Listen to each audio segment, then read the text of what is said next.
behind the door. Huh? The chap's behind the door. Good, thank you. Thank you very much.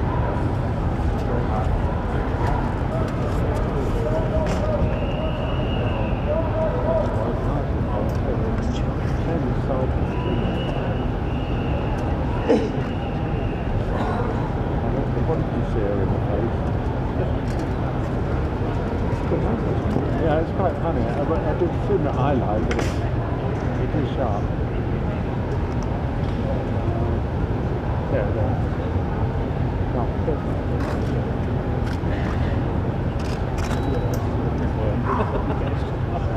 she just stands there with her face.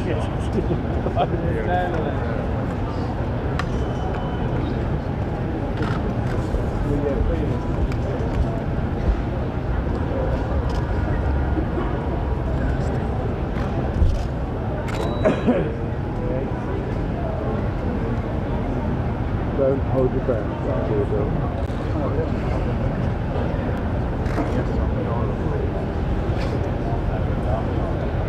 Has it still got that on the dot now?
This week we commemorate the extraordinary courage and sacrifice of those who gave their lives for our liberty on D-Day 75 years ago.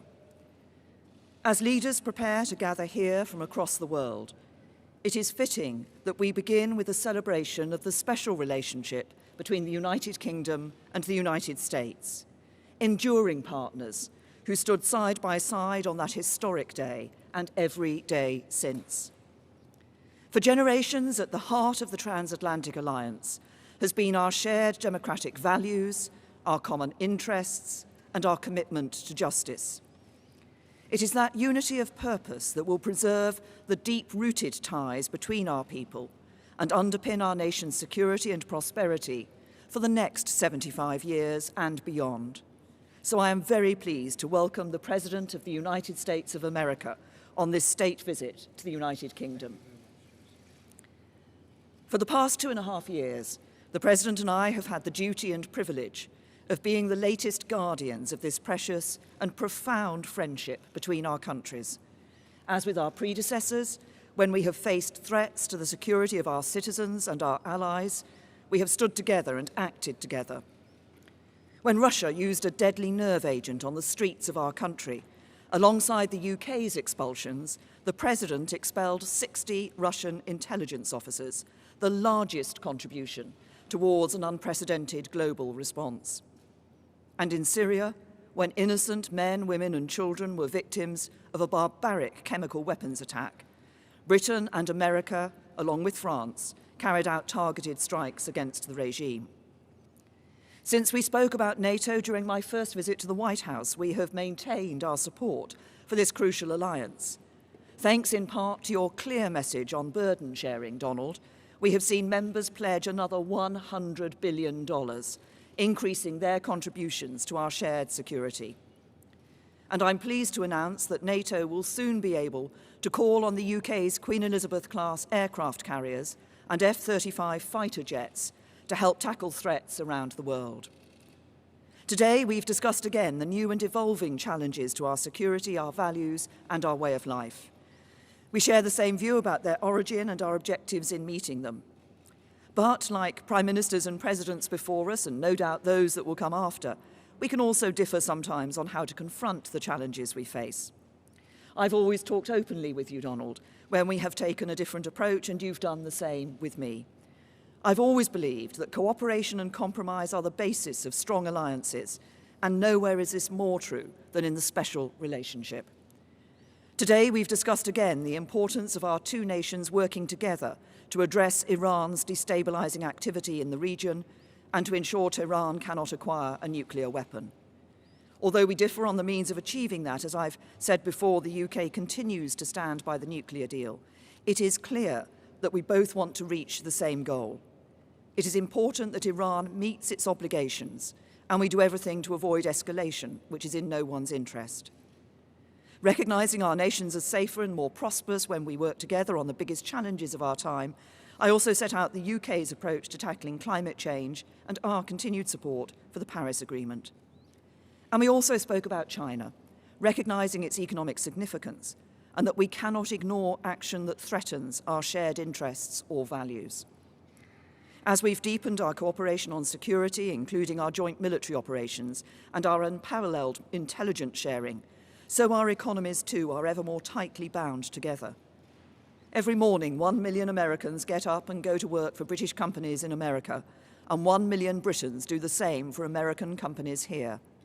Our trading relationship is worth over £190 billion a year, and we're the largest investors in each other's economies, with mutual investments valued at as much as $1 trillion. Mr. President, you and I agreed the first time we met that we should aim for an ambitious free trade agreement when the UK leaves the EU. And from our positive discussions today, I know that we both remain committed to this. I'm also sure that our economic relationship will only grow broader and deeper, building on the conversations we had and the ideas we heard from UK and US businesses when we met them earlier today. Tomorrow, we will sit down in Portsmouth with our fellow leaders to reaffirm the enduring importance of the Western Alliance and the shared values that underpin it. And as we look to the future, In the years and in the generations ahead, we will continue to work together to preserve the alliance that is the bedrock of our shared prosperity and security, just as it was on the beaches of Normandy 75 years ago. Mr. President.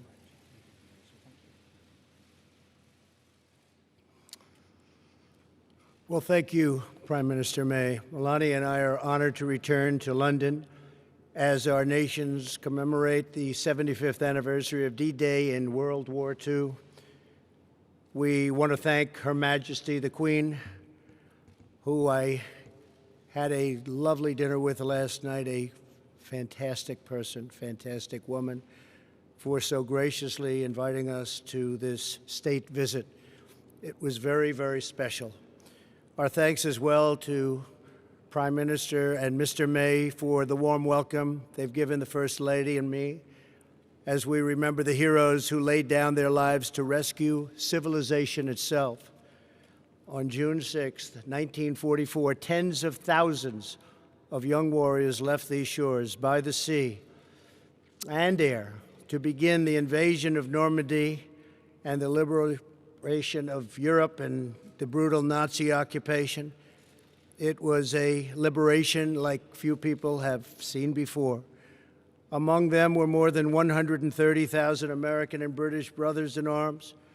Through their valor and sacrifice, they secured our homelands and saved freedom for the world. Tomorrow, Prime Minister May and I will attend a commemoration ceremony in Portsmouth, one of the key embarkation points for the invasion. More than 1.5 million American service members were stationed right here in England in advance of the landings that summer. The bonds of friendship forged here and sealed in blood on those hallowed beaches will endure forever. Our special relationship is grounded in common history, values, customs, culture, language, and laws. Our people believe in freedom and independence as a sacred birthright and cherished inheritance worth defending at any cost. As the Prime Minister and I discussed in our meetings today and yesterday, the United States and the United Kingdom share many goals and priorities around the world. I want to thank the people of the United Kingdom for their service and partnership in our campaign to defeat ISIS. As we announced a few months ago, ISIS's territorial caliphate in Syria and Iraq has been completely obliterated, defeated. The United Kingdom is also a key partner in NATO. The Prime Minister and I agree that our NATO allies must increase their defense spending. We've both been working very hard toward that end, and we are very current, and some of them are not. We can't allow that to happen, but I appreciate everything you've done in that regard. We expect a growing number of nations to meet the minimum 2% of GDP requirement. To address today's challenges, all members of the alliance must fulfill their obligations. They have no choice. They must fulfill their obligation. Among the pressing threats facing our nations is the development and spread of nuclear weapons. Perhaps that's our greatest threat. The United States and the United Kingdom are determined to ensure that Iran never develops nuclear weapons and stops supporting and engaging in terrorism. And I believe that will happen. In protecting our nations, we also know that the border security is national security. Today, the Prime Minister and I discussed our thriving economic relationship. Both countries are doing very well, and participated in a roundtable with industry and business leaders. I can say probably the biggest business leaders anywhere in the world. Our nations have more than $1 trillion invested in each other's economics. The United Kingdom is America's largest foreign investor and our largest European export market. That's a lot of importance. As the UK makes preparations to exit the European Union, the United States is committed to a phenomenal trade deal between the U.S. and the UK. There is tremendous potential in that trade deal. I say probably 2 and even 3 times of what we're doing right now. Tremendous potential. 75 years ago this Thursday, Courageous Americans and British patriots set out from this island toward history's most important battle. They stormed forward out of ships and airplanes, risking everything to defend our people and to ensure that the United States and Britain would forever remain sovereign and forever remain free. Following this press conference, Prime Minister May, Mr. May, the First Lady, my family and I will visit the legendary Churchill War Rooms beneath the streets of London. I look forward to that. In his famous speech on this day in June 1940, Prime Minister Churchill urged his countrymen to defend our island, whatever the cost may be. As we mark this solemn anniversary of D-Day, we remember that the defense of our nations does not begin on the battlefield, but within the heart of every patriot. Today, let us renew our pledge, engraved at the American Cemetery in Normandy and inscribed by President Dwight Eisenhower in St. Paul's Cathedral, right here in London, that the cause for which they died shall live. Prime Minister May, it's been a true honor. I have greatly enjoyed working with you. You are a tremendous professional and a person that loves your country dearly. Thank you very much. Really an honor. Thank you for the invitation to memorialize our fallen heroes and for your partnership in protecting and advancing the extraordinary alliance between the American and the British people. It's the greatest alliance the world has ever known. Thank you, Prime Minister. Thank you. Thank you. Thank you very much.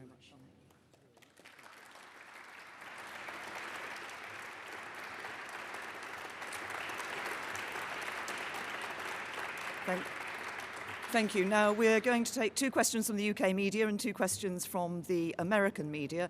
I'll start with Beth Rigby. Thank you. Thank you, Prime Minister President Trump. Beth Rigby from Sky News. For you, President Trump, as you hold talks with the current Prime Minister, the leader of Her Majesty's opposition has been addressing a protest rally against your visit in Trafalgar Square. He says he's disappointed you attacked the London mayor, and he criticised your record on refugees. What do you have to say to him? And is this man someone you could do a trade deal with? And to you, Prime Minister, do you think that Sadiq Khan is a stone-cold loser? Thank you. You're talking about the Mayor of London. Is that who you said? Yes? Well, I think he's been a not very good mayor, from what I understand. He's done a poor job. Crime is up, a lot of problems. And I don't think he should be criticizing a representative of the United States that can do so much good for the United Kingdom. We talked about it before. He should be positive, not negative. He's a negative force, not a positive force. And if you look at what he said, he hurts the people of this great country. And I think he should actually focus on his job. It'd be a lot better if he did that. He could straighten out some of the problems that he has and probably some of the problems that he's caused. Thank you. Gonna...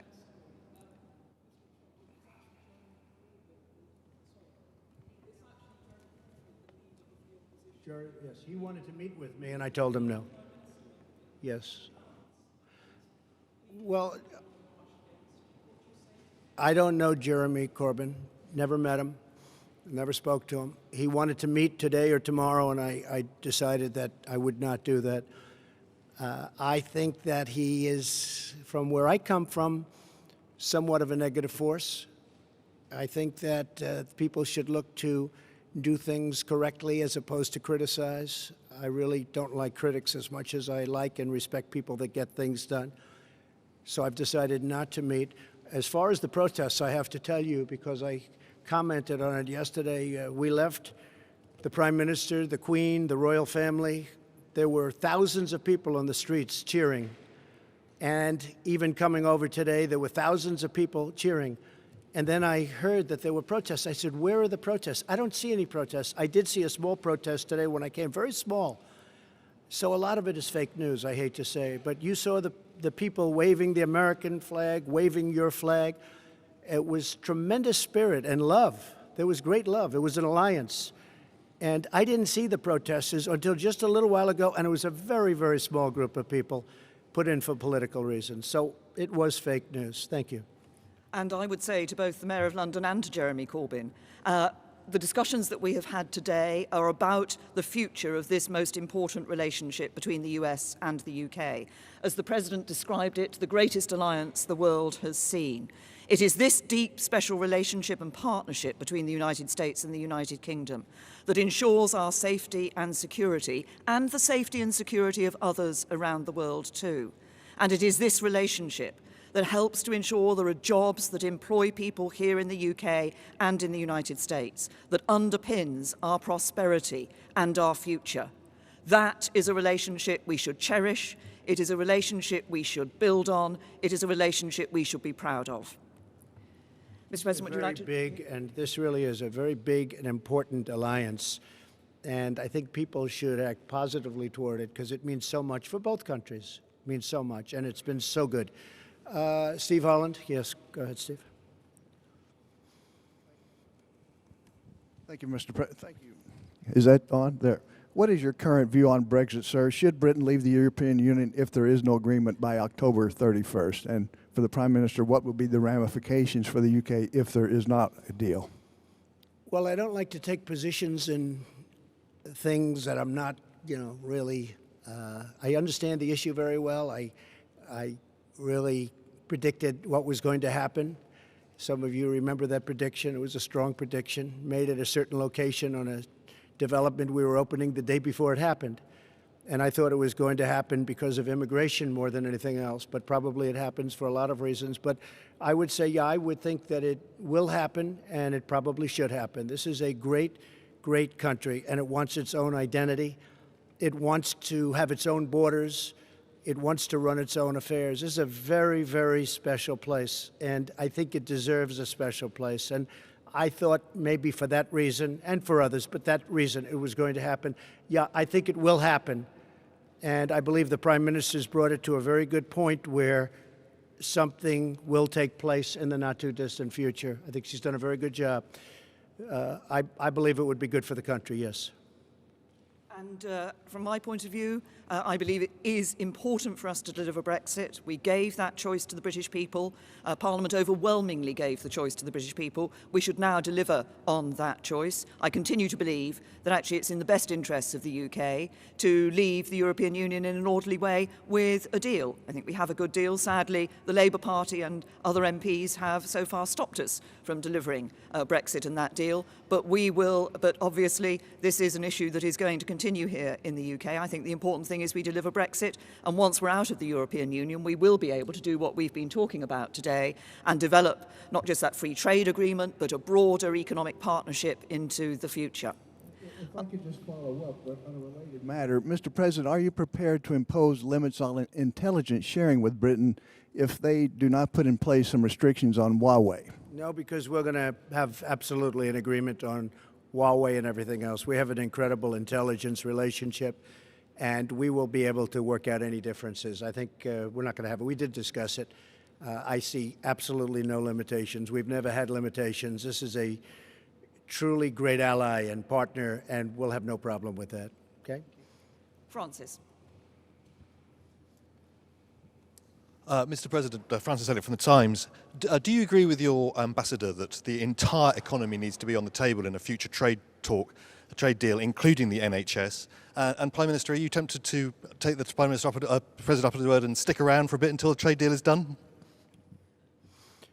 I think we're going to have a great trade deal, yes. I think we're going to have a great and very comprehensive trade deal.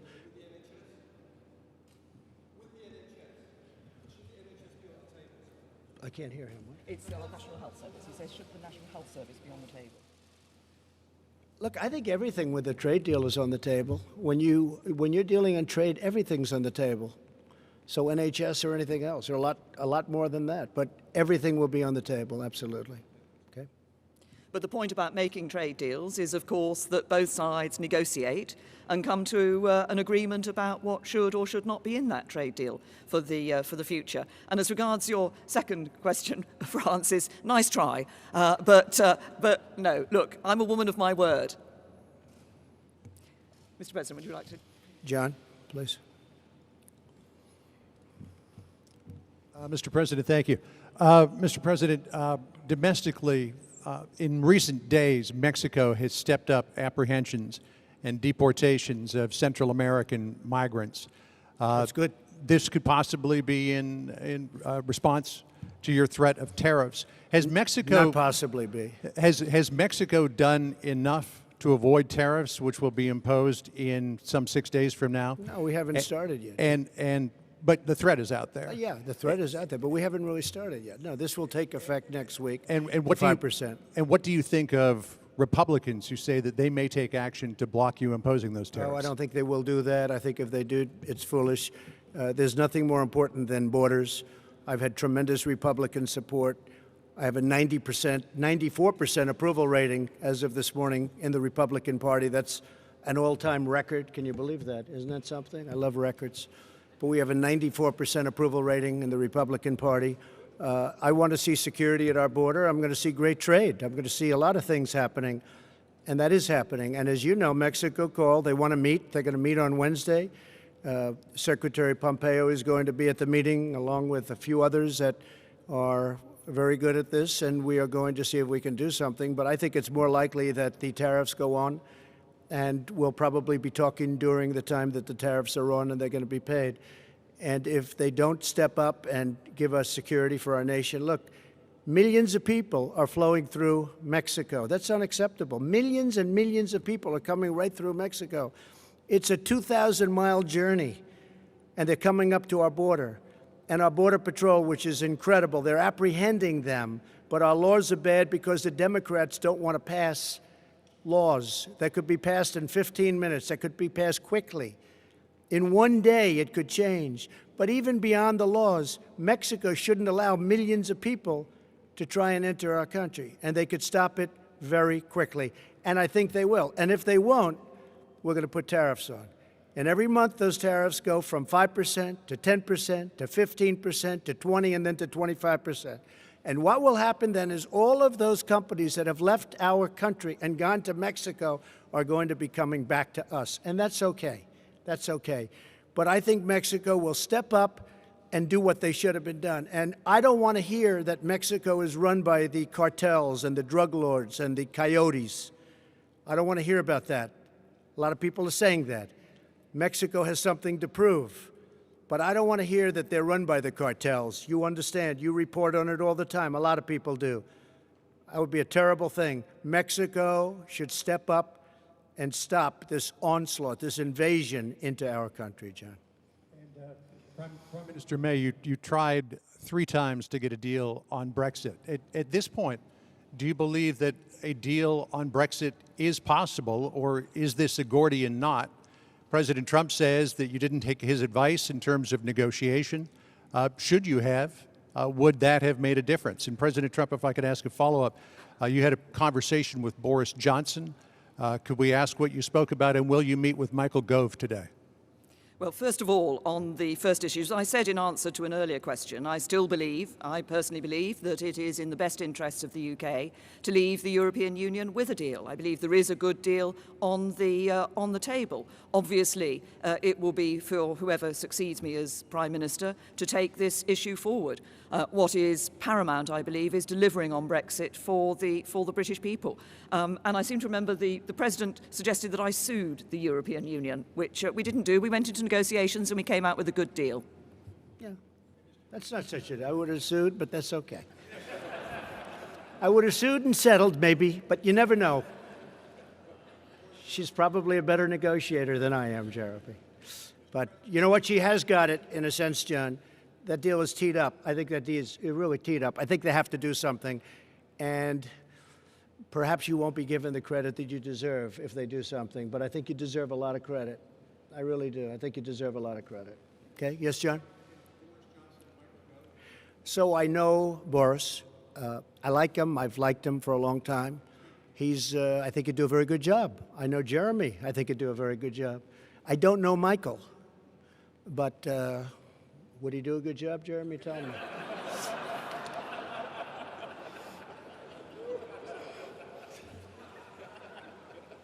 Okay? Good. Thank you very much, everybody. Thank you. Thank you very much.